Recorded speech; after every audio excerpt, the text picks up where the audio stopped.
I'm going to come in first on this side and just do masseter. So here's what's going on over here.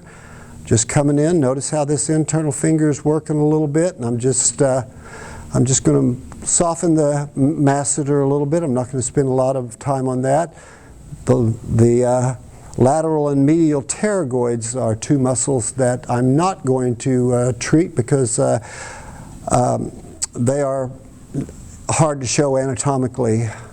Have to get a camera in the mouth to really show them or show through dissection. But I'm going to work on the masseter, and just know that the medial pterygoid and the lateral pterygoids both sometimes it's helpful to work those. But what I found the most success with doing this kind of work is this simple, very basic technique. Open your mouth. Here's what we want to do. First of all, you make sure that these are all their teeth. Say, are every one of these your teeth on the bottom, because you do put a little pressure on the teeth and the gums, and I've heard of people pulling plates out, which is not much fun. So look at this grip that I have on Michelle. My fingers are under like that, and my thumb comes in like this. My hand goes on her forehead, and here's the tricky part. I'm going to want to lift up, and at the same time I'm lifting like this. This is the motion, just like this. It's a scooping motion. So I'm going to get my body position where I'm comfortable, and then I'm going to brace on her head and come up to the first restrictive barrier, and I'm going to hold it there and let her just take a couple of deep breaths.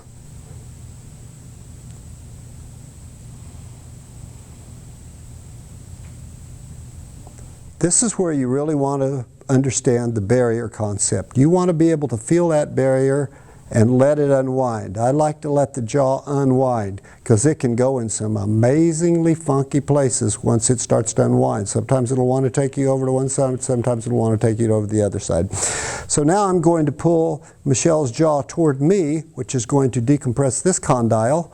I'm going to pull it toward me and keep the constant pressure going up and at them like this. You okay? Mm-hmm.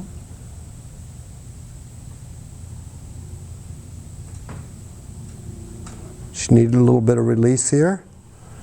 And then lastly, coming over to this side, which is going to decompress her right side, and do exactly the same technique. Just lift, meet the barrier, wait for it to do something. It's almost an indirect technique. You put it where you want it. But you kind of let it be an indirect technique at the end and let it kind of go where it wants. But you've got to make sure that you have full range of motion out like that. In the beginning, I usually test it by following the space on between the two teeth here and find a location down below that coincides with that, and I ask them just open and close their mouth and see if there are any trick motions, see if the mouth opens and closes or if it moves to one side. I do this technique and then I retest to see. If I haven't got those things tracking correctly, I just work them until they track correctly. It's very easy. This is a really simple technique. Some states don't allow you to go in the mouth, so you would have to have some kind of medical supervision to do that. So be sure and check your laws before you do intraoral work, but you've got to do it on your TM people because the neck muscles, if the hyoids are tight, you've got to come in and do your hyoid work. You've got to loosen all of this stuff through here and allow this jaw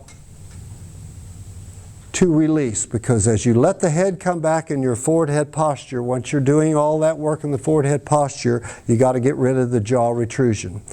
Okay? Don't forget this technique. Don't forget this simple technique. Don't try to make it hard. Keep it simple. Watch for the tracking of the teeth and then recheck to see if you've improved alignment.